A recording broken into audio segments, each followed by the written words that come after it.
Hello అండి. ఆహ్, ఎప్పుడైనా సంక్షోభం లేదా క్రైసిస్ అనే మాట విన్నారా? క్రైసిస్ అంటే అర్థం ఏంటి అనంటే, మనం ఊహించకుండా, మనకి ఎక్స్‌పెక్టేషన్ లేకుండా ఏదైనా మన జీవితంలో జరిగితే దాన్ని క్రైసిస్ అంటాం. అంటే కొన్నిసార్లు మన లైఫ్‌లో అనుకోని పరిస్థితులు మనం ఎదుర్కొంటాం. అవి ఇవి మన లైఫ్‌ని ఒక విధంగా చెప్పాలంటే చాలా కుదిపేస్తా ఉంటాయి. అలాంటి పరిస్థితుల్లో మనం ఏం చేయాలి? ఎటు వెళ్ళాలి? ఎక్కడికెళ్ళాలి? ఎవరి మీద ఆధారపడాలి? ఎలాగా ఆ సమస్యలో నుంచి బయటికి రావాలో మనకర్థం కాదు. ఓకే. ఫస్ట్ థింగ్ అనుకోకుండా జరిగేవి. రెండోది ఆ పరిస్థితుల్లో because we are not prepared, మనం సిద్ధంగా లేం కాబట్టి దానికెలా రెస్పాండ్ అవ్వాలో కూడా మనకు తెలీదు. అలాంటి పరిస్థితుల్లో ఏం జరుగుతది అనంటే 3 విషయాలు జరుగుతాయి. మొదటిది, ఫిజికల్‌గా మనం చాలా వీక్ అయిపోతాం. ఏం చేయాలో అర్థం గాదు. ఎవరిని మనం అప్రోచ్ అవ్వలేం. ఎవరి దగ్గరికి వెళ్ళలేం. So, we are completely helpless. రెండోది, మానసికంగా కృంగిపోతాం. అరే! ఇంత సడెన్‌గా జరిగింది. ఇప్పుడు నేను దీనికి ఎట్లా రెస్పాండ్ అవ్వాలి? ఒక హెల్త్ ఇష్యూ సడెన్‌గా వచ్చింది. లేకపోతే ఇంకోటేదో మన లైఫ్‌లో అనుకోని పరిస్థితి మనం ఎదుర్కొన్నాం. దానికి ఎట్లా రెస్పాండ్ అవ్వాలి? సడెన్‌గా ఉద్యోగం తీసేస్తామన్నారు. లేకపోతే లే ఆఫ్ ఉంటది అని చెప్పారు. అలాంటి పరిస్థితుల్లో ఆటోమేటిక్‌గా ఎమోషనల్‌గా, మానసికంగా మనం కృంగిపోయేటువంటి అవకాశం ఉంటుంది. మూడోదిగా, అరే! నేనింత దేవునికి దగ్గరగా ఉంటే ఇలాంటి పరిస్థితి ఎందుకు జరిగింది? బహుశా దేవుడు నాకు దూరంగా ఉన్నాడేమో, దేవుడు నా మాట వినట్లేదేమో, దేవుడు నా ప్రార్థన వినట్లేదేమో, దేవునికి నాకు మధ్య ఏదైనా గ్యాప్ వచ్చిందేమో అనేటువంటి ఆలోచన కలిగేటువంటి ప్రమాదం ఉంటుంది. అయితే బైబిల్‌లో ఒకాయన లైఫ్‌లో కూడా ఇదే జరిగింది. ఆయన ఎవరు అనంటే ఒక రాజు. కీర్తనల గ్రంథం 3వ అధ్యాయంలో ఈ విషయాలు చూస్తాం. కీర్తనల గ్రంథం 3వ అధ్యాయం స్టార్ట్ అవ్వడమే ఏమని స్టార్ట్ అవుతది అనంటే, నేను చదువుతా ఉన్నాను చూడండి. అబ్షాలోమను తన కుమారుని ఎదుట నుండి పారిపోయినప్పుడు దావీదు రచించినటువంటి కీర్తన. దావీదు రాజుగా చాలా సక్సెస్‌ఫుల్ అయ్యాడు. ఆయన రాజ్యాన్ని పరిపాలించేటువంటి క్రమంలో చాలా సక్సెస్‌ఫుల్‌గా అనేక రాజ్యాలను జయించాడు. తనను తాను ఎస్టాబ్లిష్ చేసుకున్నాడు. కానీ అనుకోకుండా, ఊహించకుండా తన లైఫ్‌లో జరిగినటువంటి ఒక సంఘటన ఏంటి అనంటే, తన కుమారుడైనటువంటి అబ్షాలోము తన రాజ్యాన్ని, సింహాసనాన్ని తీసుకోవడానికి ప్రజల్ని, తన దగ్గరున్నటువంటి అధికారుల్ని మ్యానిపులేట్ చేసి, కొంతమందిని తన పక్షాన నిలబెట్టుకొని, దావీదుకి ఎదురు తిరిగితే, దావీదు రాజ్యాన్ని, సింహాసనాన్ని విడిచిపెట్టి పారిపోయాడు. అలా పారిపోతా ఉన్నటువంటి పరిస్థితుల్లో దావీదు ఒక కీర్తన రాసుకున్నాడు. జాగ్రత్తగా వినండి. ఇది మానవ మానవులుగా మనకి, మనుషులమైనటువంటి మనకి, అది దావీదు రాజైనా, ఈ కాలంలో మనకైనా సంక్షోభం అనేది ఎప్పుడైనా జరుగుతది. క్రైసిస్ అనేది ఎప్పుడైనా వస్తది. అనుకోకుండా ఎదురయ్యేటువంటి పరిస్థితులు, మనం ఊహించకుండా మనకు ఎదురయ్యేటువంటి పరిస్థితులు ప్రతి ఒక్కరి లైఫ్‌లో ఉంటాయి. అది ఏదైనా కావచ్చు. దావీదు విషయంలో రాజ్యానికి సంబంధించి పొలిటికల్ విషయాలకు సంబంధించినటువంటి సంక్షోభం ఏర్పడితే, మన లైఫ్‌లో అనేక విషయాలొస్తాయి.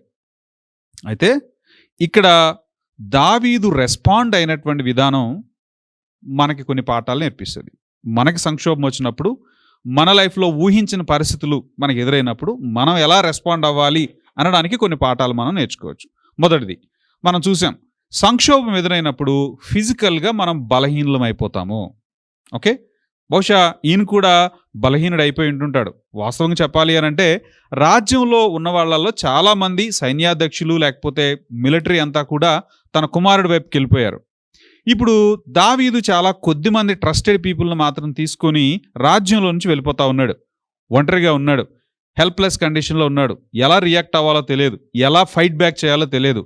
అలాంటి పరిస్థితుల్లో దావీదు ఈ కీర్తనలో ఏమని రాస్తాడు అనంటే, 3వ వచనంలో, యెహోవా నీవే నాకు కేడెము.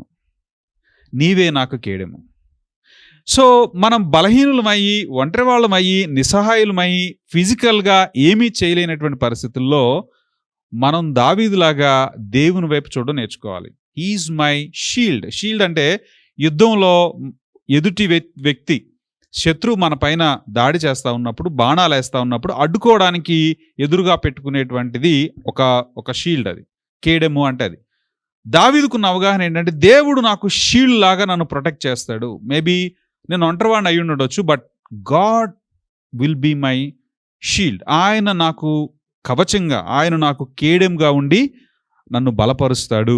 అది ఆయనకున్నటువంటి శారీరకమైన బలహీనతలో బలాన్ని ఇచ్చినటువంటి అంశం. అంత మాత్రమే కాదు, కిందకు వచ్చిన తర్వాత ఏమంటాడు అనంటే 6వ వచనంలో 10,000 మంది దండెత్తి నా మీదికి వచ్చినను వచ్చి మోహరించినను నేను భయపడను. నేను భయపడాల్సిన అవసరం లేదు. I don't have any fear. నా చుట్టూ 10,000 మంది ఉన్నా, మీరు జస్ట్ ఊహించండి, ఇమాజిన్ చేయండి. Is it possible? 10,000 మంది మన చుట్టూ నిలబడి ఉంటే వాళ్ళు మనల్ని పట్టుకోవడానికి, వెంటాడడానికి, మనల్ని వేటాడడానికి, మనల్ని చంపడానికి, లేకపోతే మన పైన దాడి చేయడానికి మన చుట్టూ 10,000 మంది ఉంటే భయపడకుండా ఉండడం సాధ్యమేనా? దేవునితో అది సాధ్యం. దేవుని మీద మనం గనక విశ్వాసం ఉంచి that is possible. For example, దావీదు గొలియాతును చంపడానికి వెళ్ళినప్పుడు ఇశ్రాయేలు ప్రజలందరూ కూడా వాళ్ళు భయంతో వాళ్ళ గుడారాల్లోనే ఉన్నారు, ఎవడు బయటికి రాలేదు. కానీ దావీదు ఏమంటాడు అనంటే, దేవుడు గొర్రెల పైనకి దాడి చేయడానికి ఎలుగుబంటి, సింహాలు వచ్చినప్పుడు వాటిని నేను చంపడానికి దేవుడు నాకు హెల్ప్ చేశాడు. అలాంటప్పుడు ఇలాంటి గొలియాతును కూడా చంపడానికి దేవుడు నాకు సాయం చేస్తాడు. Is only one and small bye, but he has a different perspective on God. దేవుని విషయంలో ఒక డిఫరెంట్ మైండ్ సెట్తో ఉన్నాడు దావీదు. తర్వాత దానియేలు గురించి మనం చూస్తాం. దానియేలుని తీసుకుని వెళ్ళి సింహాల బోనులో పడేశారు. How is it possible? సింహాల బోనులో ఏం జరగకుండా ఉండడం అనేది ఎలా సాధ్యం? బికాస్ దానియేలుకి తన దేవుడు ఎవరో తెలుసు. ఈవెన్ దో తన చుట్టూ భయంకరమైనటువంటి సంక్షోభం ఉన్నా, శ్రమలున్నా, కష్టాలున్నా, ఇబ్బందులున్నా, ఎలా బయటికి రావాలో తెలియనటువంటి పరిస్థితుల్లో ఉన్నా కూడా దేవుని మీద ఆధారపడితే గాడ్ విల్ హెల్ప్ అస్. దేవుడు మనల్ని బలపరుస్తాడు. ఇంకొక విషయం కూడా చెప్పాలి. రెండవది మనం చూసాం, అదేంటి అనంటే మానసికంగా కూడా మనం కృంగిపోతాం. ఇక్కడ ఈయన ఏమంటాడు అనంటే 3వ వచనంలో, నీవే నాకు అతిశయాస్పదముగాను నా తల ఎత్తు వాడవుగాను ఉన్నావు అంటాడు. తల ఎత్తు వాడవుగా అనంటే అర్థం ఏంటంటే, ఎవరైనా సరే ఆ కాలంలో, దావీదు కాలంలో ఎవరైనా తలదించుకొని ఉన్నారు అనంటే బహుశా దాని అర్థం వాళ్ళు మానసికంగా కృంగిపోయారని అర్థం. ఇలాంటి పరిస్థితి వస్తే, అనుకోని సంఘటన ఎదురైతే, తన రాజ్యాన్ని వృద్ధాప్యంలో ఒక ఏజ్కి వచ్చిన తర్వాత తన రాజ్యాన్ని విడిచిపెట్టి పారిపోతూ ఉంటాయి, అది కూడా తన కుమారుడి చేతుల నుంచి తప్పించుకోవడానికి ప్రాణాలు గుప్పెట్లో పెట్టుకొని పారిపోతూ ఉన్నప్పుడు ఎవరికైనా సర్వసాధారణంగా కలిగేది ఏంటి అంటే కృంగుబాటే. అలాంటి పరిస్థితుల్లో ఈయన ఏమంటాడు అనంటే, నా తల ఎత్తువాడవు నీవే. అంటే నా కృంగుబాటులో నుంచి నన్ను బయటికి తీసుకొని వచ్చేది, నన్ను నిలబెట్టేది, నన్ను స్టేబుల్ చేసేది నువ్వే. కిందకు వచ్చినాక ఇంకో మాట ఏమంటాడు అనంటే 5వ వచనంలో, యెహోవా నాకు ఆధారము కావున నేను పండుకొని నిద్రపోయి మేలుకొందును. ఎలా సాధ్యం ఇది? పండుకోవడం, నిద్రపోవడం, మేలుకోవడం. జాగ్రత్తగా వినండి. సంక్షోభం జరుగుతూ ఉన్నప్పుడు, అంటే మన లైఫ్ శ్రమల గుండా వెళ్తూ ఉన్నప్పుడు, కష్టాల గుండా వెళ్తూ ఉన్నప్పుడు పడుకుంటాం కానీ నిద్ర రాదు. రాత్రంతా మెలకుగా ఉండి చూస్తూ ఉంటాం, నిద్రపోవడానికి ప్రయత్నం చేస్తాం కానీ నిద్ర రాదు. ఎందుకు అనంటే అదే గుర్తుకొస్తూ ఉంటుంది. ఫర్ ఎగ్జాంపుల్, నేను డాక్టర్ దగ్గరికి వెళ్ళాను, డాక్టరు మీ సిమ్టమ్స్ ఏదో కొంచెం తేడాగా ఉందండి, ఇదిగో ఈ టెస్టులు చేయించుకురండి, నాకు ఎందుకో కొంచెం తేడా అనిపిస్తూ ఉంది, రిపోర్ట్స్ చూసిన తర్వాత నేను ఏదైనా చెప్పగలుగుతాను అని అన్నాడు అనుకోండి. మీరు బ్లడ్ శాంపిల్సో స్కానింగో ఇచ్చేసి ఇంటికి వచ్చారు, రాత్రి నిద్ర పడుతుందా? రాత్రి అంతా ఆలోచిస్తూ ఉంటారు, ఏమవుతుందో, రేపు రిపోర్ట్స్ ఎట్లా వస్తాయో, డాక్టర్ ఏం చెప్తాడో. సంక్షోభంలో ఉన్నప్పుడు, క్రైసిస్ గుండా మనం వెళ్తూ ఉన్నప్పుడు మన హృదయాలు నెమ్మదిగా ఉండవు, నిద్రపోలేం. మన హృదయం అంతా ఒక రకమైనటువంటి ఎమోషనల్ ట్రామా గుండా మనం వెళ్తాం. కానీ ఈయన ఏమంటున్నాడు అనంటే, నేను పడుకొని నిద్రపోయి తిరిగి లేస్తాను, ప్రశాంతత, నెమ్మది నేను కలిగి ఉంటాను. ఒకవేళ మనం దావీదు దగ్గరికి వెళ్ళి, దావీదు గారు, హౌ ఈజ్ ఇట్ పాసిబుల్? ఇంత జరుగుతూ ఉంది కదా, మీ చుట్టూ చాలామంది శత్రువులు ఉన్నారు కదా, వాళ్ళు మిమ్మల్ని వెంటాడుతూ ఉన్నారు కదా, మీరు ఎలా పడుకొని నిద్రపోగలుగుతారు అనంటే ఆయన అంటాడు, ఎందుకంటే నా దేవుడే నా ఆధారం. దేవుణ్ణి మన ఆధారంగా చేసుకుంటే ఎలాంటి సంక్షోభంలోనైనా మనం ప్రశాంతంగా ఉండగలుగుతాం. మీకు ఒక ఉదాహరణ చెప్తాను. క్రొత్త నిబంధనలో అపోస్తలుల కార్యాల గ్రంథంలో పేతురుని అరెస్ట్ చేస్తారు. ముందు రోజు యాకోబుని చంపేస్తారు, ఆ తర్వాత సువార్త ప్రకటిస్తున్నందుకు యాకోబుని చంపేస్తారు. నెక్స్ట్ డే పేతురుని కూడా చంపేయాలి. దానికోసం ఆయన తీసుకొని వెళ్ళి జైల్లో పెడతారు. ఆ జైల్లో ఇటొక సోల్జర్ మధ్యలో సంకెళ్ళేసి పడుకోబెడతారు. అక్కడ మనం ఏం చదువుతాము అనంటే, పేతురు నిద్రపోయాడు అని.